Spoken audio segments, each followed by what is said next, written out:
Hello and welcome to a special interview for The Wire supported by Glenlivet Books.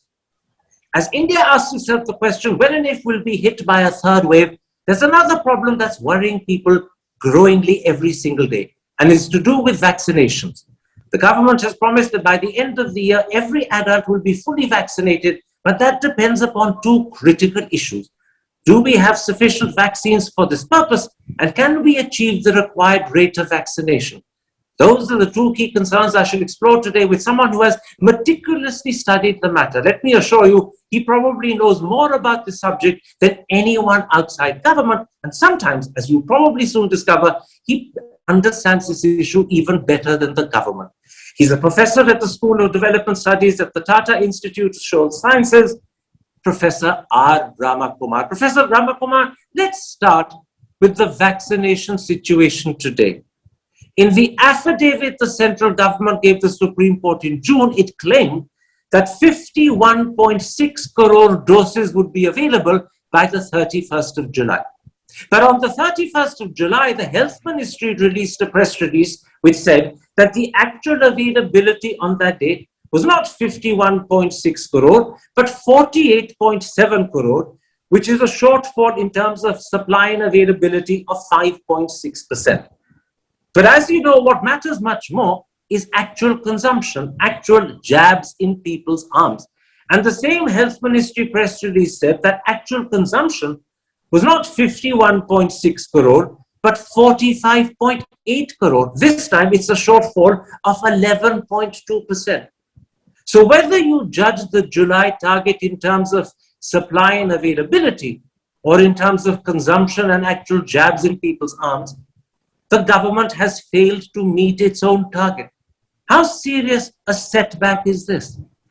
Well, Karan, it's a serious setback. But let me begin by thanking you for having me on your show. Karan, one big problem that we are having with respect to what the government says is that these public policy communications have zero sanctity. They are being trivialized, and that has become the new normal. That's very sad.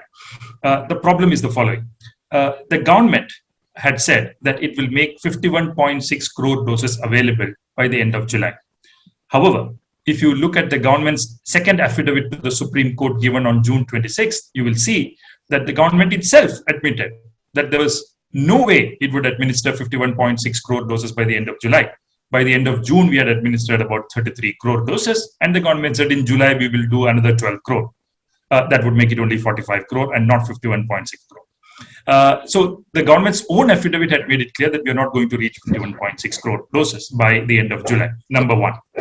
Number two is that if you look at where this 51.6 crore number came from, it is important to understand that about 35 to 36 crore doses were to be purchased by the government directly at the center, and about 16 crore doses were to be purchased by the state governments and private hospitals as part of the liberalized vaccine policy of April 19th. Only if the state governments were able to purchase these 16 crore doses along with private hospitals would the 51.6 crore target be met. However, as you know, they were nowhere near purchasing 16 crore doses. When they went to the Pfizer and Moderna-like companies, they said we will talk only to the central government. When they went to the Serum Institute, Mr. Poonawalla went off to London, and they fell short of buying 16 crore doses. They were able to buy only about 7 crore doses. That is why we never met our 51.6 crore target. You're making one very important point, that whatever the government said in its June affidavit about the target they would reach by the 31st of July was actually contradicted by the government itself in a subsequent affidavit. So yes, depending upon which affidavit of the government you go by, the government is saying different things, which is why you say that the government's policy statements have zero credibility, zero sanctity. But there's something else that follows. At the press conference 2 days ago, when Dr. Paul was asked whether the government had lived up to the commitment of 51.6 crores, he blithely and cheerfully assured the audience at the press conference that the government had. He gave no details, but he insisted the government had lived up to its commitment. On the very same day, practically, the Health Ministry released a statement making it perfectly clear that the government had not. So not only is the government contradicting itself in terms of different affidavits to the Supreme Court, But there's also another contradiction between what Dr. Paul says at press conferences and what the Health Ministry officially releases in press releases virtually on the same day. In other words, you really don't know what you can believe and what you can trust. Isn't that so? Yes, because the 51.6 crore number was actually something they said will be made available. But then Dr. Paul said, and then there was a press statement put out by the ministry which said, what we mean by availability means what is actually supplied, but what we mean by supplied does not mean what is actually administered or consumed on the ground. So they basically evaded the accusation of fudging by saying, we said we'll make available, we never said it will be consumed. So the difference between available and consumed was connected, that the connection between the two was something called the pipeline. They said that whatever the difference is between availability and consumption, it is actually supply in the pipeline. Now, in the pipeline is a very vague statement because it can mean that it will actually be consumed only after a month or even sometimes 2 months. So it is basically something which has no meaning. So basically what the government has done is whatever it has not been able to meet, it has said it is in the pipeline. That's how they have evaded the accusation. Absolutely. And therefore the government is playing with words. It's resorting to terminological deviations or deception, and I'm deliberately using those words to mislead the people into believing that it's lived up to its commitments and its targets, whereas the truth is it has not. Let's now come, with this in the background, to the main target the government has set. The government has promised that every adult will be fully vaccinated, and that means 2 jabs by the end of the year. We believe there are 940 million people in that category, and that would mean we need 1.9 billion doses. As of today, Thursday, something like 489 million doses have been injected into people's arms, which means 1.4 billion still have to be injected between today and the end of December. And to achieve that, we have to achieve a daily vaccination rate of 9.2 million every single day, including Sundays. And I want to ask you now for the rest of this interview whether that's possible. But to help the audience, let's break our answer into 2 parts. Let's first talk about whether we will have the supply of vaccines to achieve this target. And then let's ask whether the vaccination rate is sufficient to achieve the target. Let's start with supply of vaccines. I know it's a confusing picture, but what do you believe is the daily or monthly production of vaccines at the moment? And I wish I knew the answer, and I wish the government had put out a solid number on this, but it has never done that. Unfortunately, whenever it has put out a number, it has never met the expectations of supply. Let us take the first affidavit of the government to the Supreme Court. It had said that in the month of May, India, together with Serum Institute of India and Bharat Biotech, has a capacity of 8.5 crore doses per month in the month of May. But if you look at what was actually consumed in May, you will see that only about 6 crore doses were administered. So there was a difference of about 2.5 crore between what was promised by the government and what was actually administered. So that's a problem of May. Come to the month of July. If you go by the same affidavit, the government had said that India would have a capacity to produce close to 17 crore doses, 16.7 crore doses to be precise, in the month of July. But how much did we administer in the month of July? Close to about 13 crore doses only, which means about 4 crore doses less than what was projected by the government. So the government says one thing about what is our production capacity, but if you look at actual consumption, it is far, far lower than that stated number. Absolutely, and you illustrated it beautifully with reference to the details from May and again with reference to the details from July. And the one thing that stands out is the shortfall in May was 2.5 crore. The shortfall in July had exceeded to 4 crore. That suggests that the shortfall, the gap between what the government claims and what is actually done, is growing. Tell me, what do you yourself personally believe is the actual production at the moment per month? And also then, tell me what that comes to per day. Karan, we are close to producing somewhere between 11 to 12 crore doses per month as of now. That is what my estimate is. And it is unlikely to go up further from 12 crore doses per month if the Bharat Biotech and Sputnik availability and imports do not improve substantially. That means on a per day basis, we are close to 40, 41, 42 lakh doses per day. That would be the monthly average if our production is close to 12 crore doses per month.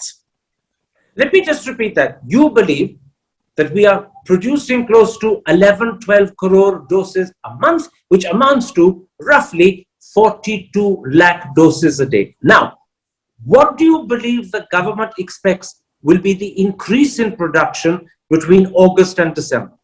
And then tell me whether that is achievable or whether it's an exaggerated assumption. Well, look, the government had two expectations. First, it put forward what the government itself later called was an aspirational projection. The first number that it put out was that it will make available 216 crore doses between the months of August and December, that is 5 months. But that number had a number of problems. One is that it had exaggerated the production capacities of a number of vaccine manufacturers. And number two, it had included a number of vaccines like, for example, Genova, Bharat Biotech, Nasal, and so on, which were in the trial stages only. In fact, even now they are in trial stages. So that number was highly unrealistic. When that matter came to the notice of the government, it probably decided to revise the number. Now the government says between August and December, we will not have 216 crore doses, but only 135 crore doses. Now, that's less unrealistic compared to 216 crore doses, but I do not think that we will have 135 crore doses between August and December, because even that number is unrealistic because it exaggerates the production capacity of some companies, and it includes some products, for example, Zydus Cadila, or for example, Corbevax, which are in the phase 2 stage at this point of time, and their production is unlikely to be realized before October or November. That will leave only about a month or two to deliver the promised number of doses. So I do not think we will be able to deliver more than 100 crore doses by December. That is between August and December. But even if you're going to deliver 100 crore doses between August and December, and that's 5 months away, let's assume the whole of August is there as a month to count, that means you are expecting to produce 20 crore a month. In yes. August, in September, in October, in November, and December. At the moment, we're producing 11 to 12. That means we're increasing production by pretty close to 75-80%. Is a 75-80% increase in production likely? No, Karan, because in the month of August, we have already said that we will not be administering more than 15 crore doses. Okay, so we will be behind we are already behind the target with respect to what we will administer in the month of August. The government itself has said there is no way we are going to administer more than 15 crore doses. So that means that the remaining 4 months between September and December, we will have to increase our production by many fold because we'll be already behind the target in the month of August. And as you say in your articles, the primary reason why this target, whether it's 135 crore as the government has reduced it, whether it's 100 crore as you yourself believe is perhaps a more likely target, or whatever, the primary reason why this target is not likely to be met is because Covaxin is hugely underperforming. Now, the government anticipates that between August and December, they will receive 40 crores of Covaxin. In your articles, you made it clear you don't believe that. Briefly, tell the audience why that figure of 40 crore Covaxin between August and December is unlikely to be met. Well, Karan, start talking about Covaxin and Bharat Biotech. It will open up Pandora's box of problems. But let me summarize summarize the problem to you.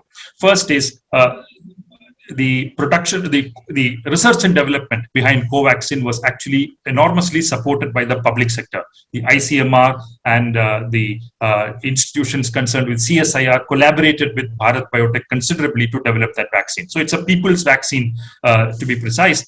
And the IPR, intellectual property rights, are shared between the government and the ICMR.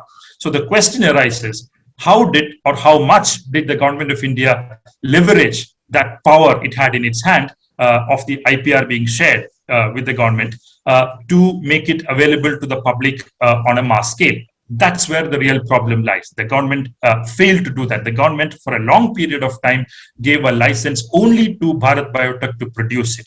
If Bharat Biotech failed, then the whole plan would fail. It was actually more like a single point of failure. You did not spread your risks across many companies. Can I stop you there? Can Yes. I stop you there? Are you saying that the real reason why Covaxin cannot be produced at 40 crore levels, which is what the government anticipates between August and December, is because the government has not done enough to leverage its patent rights in the drug and make it available to other companies in sufficiently large number? Is that the main reason why we won't have 40 crore doses? That's one very important reason why we will not have 40 crore doses. Because if we had decided to mass produce Covaxin last year or early this year, by this time we would have mass produced Covaxin on a very large scale. What are the other reasons? Very quickly and briefly, what are the other reasons why we will not have 40 crore Covaxin doses between August and December? Briefly. To begin with, there are problems with the capacity figures put out by Bharat Biotech itself. In the month of January, Bharat Biotech's chief had said they will supply 70 crore doses in the year of 2021. And till now, that is, we are at the end of July, they have given only 5.4 crore doses to the government. That's where is 70, where is 5? You can see the difference. Number one. Number two is that they have never met the contracts with the government as per the agreement. As per the contract with the government, by the end of July, they should have supplied 8 crore doses to the government. But they have given only 5.2 crore doses to the government at the end of April.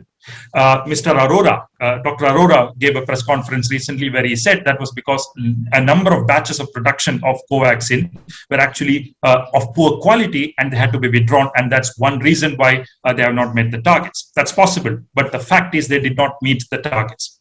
The third is the whole question of pricing. Karan, a public sector vaccine cannot be priced like this. 1,300 rupees in private hospitals. It's a people's vaccine. But hang on a second. You've given two reasons why that target of 40 crore can't be achieved. The first, that there's a huge gap between what Bharat Biotech says and what it does. And secondly, there's a huge gap between what they've contracted to do to the government and what they actually perform. That I can understand. How does pricing affect delivery? Can you explain that quickly? Otherwise, we get lost in detail that is irrelevant. I understand. Pricing affects delivery, Karan, because there is no demand for that product at 1,380 rupees, which is supplied through private hospitals. Nobody will go and take a vaccine at that price. And remember, this price you have fixed for a vaccine where the government has got half the intellectual property rights. It's more like a loot. But hang on a second again.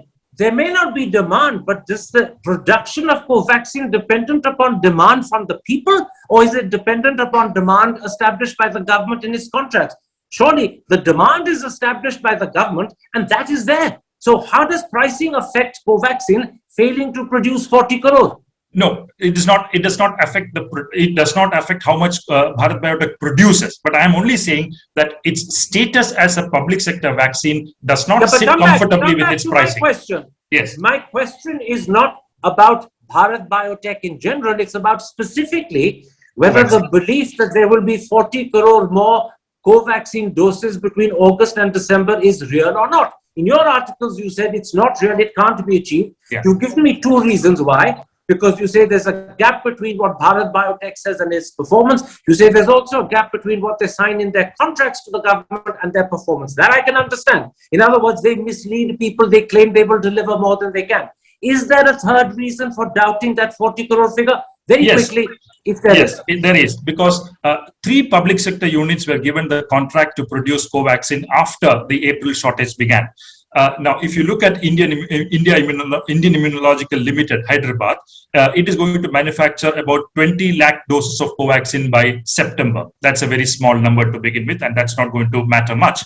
If you take the other 2 institutes, which is the Hafkind Institute in Mumbai and Bharat Immunologicals in Bulandshahr, they are going to be ready to manufacture those vaccines only by December 2021. That's another reason why we are not going to meet that 40 crore target for Covaxin. Then let's sum up this section, which is about whether we will have sufficient supply of vaccines to ensure that the entire adult population is fully vaccinated by December. You're clearly saying that the answer is no. We will not have sufficient vaccines to vaccinate every adult twice by December. Is that a correct understanding of your position? Yes, that's certainly true. We were at about 46 crore doses by the end of July. So we have completed only about 23% of what we should actually do if we want to vaccinate everyone. The government of India has put this whole number of 190 crore doses as the target to vaccinate everybody above the age of 18. And that means that we need close to 144 crore doses between August and December. That would mean that we would need to produce close to 29 crore doses per month, or we should be administering close to 97 lakh doses per day to meet that target. There is no way we are going to reach that number as an average for a month between August and December. Remember, we are going to produce less. One last sentence. I'm stopping you there, Professor. Yes. I'm stopping you there because, again, it's critical. To reach that target of vaccinating every adult twice by December, we should be producing, and I'm asking if I heard you correctly, 27 lakh doses a month. Was that the figure? 29 crore doses per month, which would mean 97 lakh doses per day. 29 crore doses per month, which amounts to 27 lakh a day. 97 lakh doses per day. No, we're talking about production, not jabs. We are going to. No, well, production is actually supposed to be consumed, right? So let's not kaleidoscope the discussion. I'll come to the rate of vaccination later. I already told you that. We're sticking at this moment to supply. You're saying the reason why we will not have sufficient vaccines to ensure that every adult is fully vaccinated by December is because to do so, we need 29 crore vaccines produced each month. Yeah. At the moment, you believe we are only producing between 11 and 12 crore. The government hopes that figure will go up to 20, but you doubt it for reasons you've already explained. But even if it does go up to 20, it's nowhere near the 29 crore needed. And this is why we will not have sufficient vaccines to vaccinate everyone fully, i.e. every adult fully by December. Yes or no? Yes, that's right. And every delay will actually push the target up on the other side. Because in August, if we are making only 15 crore doses, then that means that we will have to make not 29, but 32 crore doses per month in the 4 months that remain between September and December. That would mean about 1 lakh doses per day. Absolutely. Let's now come to the second part of the issue. Can the government achieve its target of vaccinating every adult fully by the end of the year? And this time I'm talking not about supply of vaccines. You already made clear in terms of supply, we will not have enough unless a miracle comes our way. Now I'm talking in terms of the rate of vaccination. To be able to do it, we need to vaccinate more than 9.2 million people every single day, including every Sunday.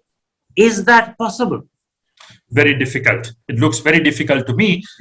One point, Karan, to remember is as we cross the 40%, 50% mark, vaccine hesitancy will set in from many quarters. So that will be an additional constraint to deal with. That's number one.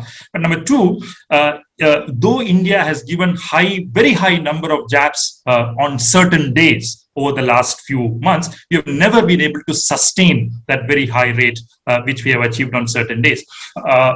Particularly some states, Madhya Pradesh, Uttar Pradesh, and so on, give lakhs of vaccine on a particular day, and the next day they give only 4,000 or 5,000 doses. Looks stage managed a little bit because it doesn't, high numbers we are not able to sustain for longer periods of the month. That's one big problem. Yes. This means that the figure we achieved on the 21st of June, 8.8 million jabs, and it sounds very close to the requirement of 9.2 million, but you're saying that figure is not sustainable, but it needs to be sustained every day for 150 days. That's right. But you're saying you may achieve it as a one-off, but it is not sustainable. Is that right? That's right, Karan. If we slightly push up our production per month, we will, on an average, be giving somewhere close to 50-55 lakh doses per day. That is possible in over the next 1 or 2 months. Remember, we are still at about 42 lakhs per day. That will go up to 50 to 55 lakhs per day, but that's not adequate. We need to go to 97 lakhs per day. Absolutely. Let's illustrate the size of the challenge by using Uttar Pradesh as an example. In the very best weeks that Uttar Pradesh has had, they averaged 6.7 lakh a day. But if Uttar Pradesh is going to vaccinate fully every adult before the end of the year, they have to push up that figure of 6.7 lakh a day to 16.1 lakh a day. And that's an increase of 240%. Is Uttar Pradesh, or for that matter, any other state in India, capable of increasing the rate of vaccination by 240%? Well, Karan, even on the highest day, Uttar Pradesh gave only about 9 lakh doses per day, if my numbers are right. They've never given more than that.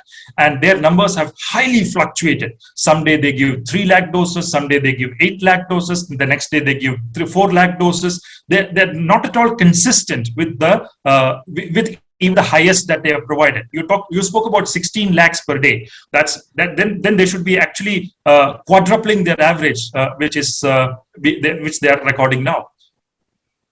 So you're saying it's going to be close to impossible for Uttar Pradesh to increase the vaccination rates to 16 lakh a day, and therefore it's impossible for Uttar Pradesh to vaccinate every adult fully by the end of the year. That's what you're saying. I wish I'm wrong, but I'll be the happiest person if Uttar Pradesh raises it to 16 lakhs per day. But their current record does not inspire confidence.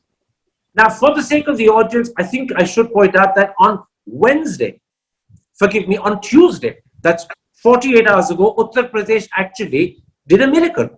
They vaccinated 27 lakh in one day. It sounds hard to believe, but they did it.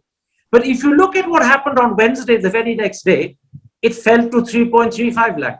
Yeah. And if you look at the 6 preceding days before Tuesday, it was barely 3 and 4 lakh a day. And on one of those 6 preceding days, it was just 19,000, which is negligible. Absolutely. So clearly that grand, miraculous performance on Tuesday of 27 lakh is a deliberate, stage-managed one-off. It cannot be the start of a sustained process. Would I be correct in saying that? Yes, something is rotten in the state of Denmark. Absolutely. So then to sum up, you're saying there are 2 reasons why India will not achieve its target of vaccinating every adult fully by the end of the year. The first is that if you rely entirely on the production of vaccines in India, we will not have enough. We will not have anywhere near enough. And the government statements, as you said, lack sanctity. They are misleading. The government's terminology itself is deceptive and confusing. But the bottom line is, in terms of supply, dependent entirely upon domestic manufacture, we will not have enough. And secondly, in terms of the vaccination rate, which is anywhere between 9.2 million a day and 9.7 million a day, again, we cannot achieve it. So there are 2 reasons why we will miss that target of vaccinating every adult by the end of the year. We don't have enough vaccines. It's not likely we will. We cannot vaccinate at the required rate. Again, does that sum up accurately your view? It does, Karan. Thank you for that summary. Then let's at this point, Professor Ramakumar, and I'll do it much more briefly, look at the many reasons why we've ended up with this very poor, sorry situation. To begin with, in May last year, 2020, we already knew that vaccines, when they happened, would be double-dose vaccines. Yeah. And that meant we also knew that India needed 1.9 billion to vaccinate every adult. And at that time, we also knew what was the maximum production capacity of the country. None of this was rocket science. We knew all of it. And clearly, the production capacity did not match up anywhere near the requirement. So the government should have taken immediate steps to boost production capacity, but it didn't. Would you say that was the first mistake the Modi government made? Yes, Karan. I think there was an arithmetical mistake somewhere, which was unpardonable. If you take a simple back-of-the-envelope calculation, it was very clear that we should have hit more than 50 to 55 lakh doses per day from the initial days itself. Only then we would have been able to complete the target in about 12 months. And we knew that our production capacity at that point of time was only close to about 6 to 7 crore doses per month, and not more than that. We had to invest, we had to design schemes, we had to push companies to produce more. We did not do that over the last 1 year, and that was a big mistake. Now, the second mistake, it seems, is that India decided to rely almost entirely on domestic manufactured vaccines. The Prime Minister, in fact, boasted that we would be able to export our vaccines. And therefore, we shut the door on foreign-made vaccines. Was that another mistake, to believe that domestic manufacture would be sufficient, particularly when we should have known that the production capacity is not sufficient and we've done nothing to do that? So did we compound our negligence in terms of increasing production capacity by also deciding we'll only rely on domestic capacity? Was that a second mistake? Yes, Karan. In this whole design of this Atmanirbhar campaign, calling ourselves Vishwa Guru and doing only made in India vaccines, I think politics has predominated over science and reason. That I think is a big problem. We should have diversified our vaccine basket from day one, both in terms of the number of companies we contract with and also in terms of the technology platforms that are used to produce vaccines. Remember, Karan, if you look at the whole policy from January of 2021, you will see a number of inconsistencies. I'll give you one example to explain. No, one moment. Let's go through this step by step, because Yes. otherwise, if we kaleidoscope things, we'll confuse the audience.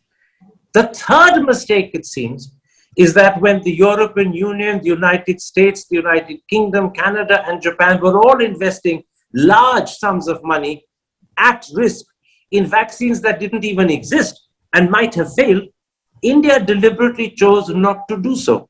Had we done something similar, we would have assured ourselves of a guaranteed supply. But the failure to do what the European Union, Canada, Japan, the United Kingdom, United States was doing meant that when those vaccines succeeded and came on stream, we were denied them. So was this the third mistake? Was this the third mistake? Yes, Karan. If you look at vaccines across the world, if you see the Oxford vaccine, you will see that 97% of the funding has come from public sources. If you look at Operation Warp Speed, you will see that Moderna Therapeutics was given $2 to $2.5 billion by the Trump government as a down payment investment.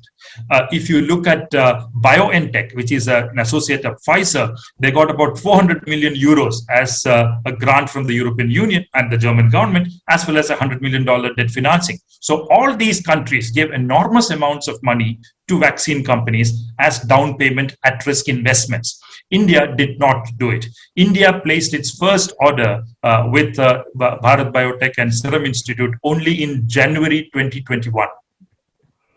And by placing that first order so late as January, what it meant was that India's domestic manufacturers got no money and no incentive from their own government. True. So we now have the fourth mistake, that even though you didn't want to put in money as an at-risk investment, which is what Europe and America did, you could at least have placed advanced orders and paid for them in advance with your own domestic manufacturers. But even that we didn't do until January. So that is therefore the fourth mistake. That's right. Because if you look at United States and other countries, you will see that they had placed their advance orders by June 2020 itself. Even a country like Bangladesh had completed its order with Serum Institute in the month of November of 2020. But we placed our advance purchase order only in January 2021, and that too for a paltry 6.6 crore doses. By the time, I'm sure, capacities were committed to other supplies. Now, when criticism of the government's handling of vaccination became for the government almost intolerable, it did a fairly dramatic U-turn and decided that starting the 1st of May, vaccination would be opened up to all 18-year-olds. And became, as a result, the first country in the world to extend it down to that age group. But it did it at a time when there was already a shortage of vaccines for people over 45. Now, suddenly, with one stroke of the pen, they were introducing almost 600 million people more. And as a result, they converted a shortage into a crisis. Would this be the fifth mistake of the government? Karan, I think a new era of bungling was inaugurated on the 19th of April and with effect from May 1st. That's called the liberalized vaccine policy. I think the addition of the people between 18 to 45 years was actually a smokescreen to actually introduce the other changes that came as part of the policy, which is the whole 50-25-25 ratio, as well as an increase in prices of these vaccines. Look, what did the government do here? The government basically said that we are going to purchase only a small part of the vaccine, and the rest state governments and private hospitals will have to purchase directly from vaccine companies at much higher prices. At one stroke, what you did was there was a unified vaccine market in India where the central government was a single procurer. You fragmented it into three pieces, and there each player had to pay a different price for different products. So basically, there was enormous confusion. It was actually a systematically functioning market. You left it anarchic after this policy. So as a result, the vaccine market became inefficient, it became opaque, it became inequitable, and on the other hand, prices went up, which meant that a person on the poverty line would have to spend at least half their monthly income to purchase 2 doses of vaccines. Absolutely. Now, we've so far identified 5 critical mistakes made by the government, which are responsible for the fact that our vaccine situation today is a pretty poor, reprehensible one. But now, in the middle of May, the government compounded everything by speaking in extremely confused and contradictory terms. First, they announced that we would have, and you mentioned this earlier, 216 crore doses by the end of the year. They cited 9 possible candidates, of which 5 didn't even exist, in the sense they weren't producing. And we have no idea whether they will get permission, whether they will be authorized, whether they will be cleared. But nonetheless, they were included in that 216 crore figure. Then the government realized that this was incredulous and reduced the number to 135 crore. At that point, people became aware that the government was confusing itself, it was confusing the country, and worst of all, it was betraying that it actually didn't know what the situation was. It kept plucking numbers out of a hat and changing them. You've pointed out that even that 135 crore figure is not achievable.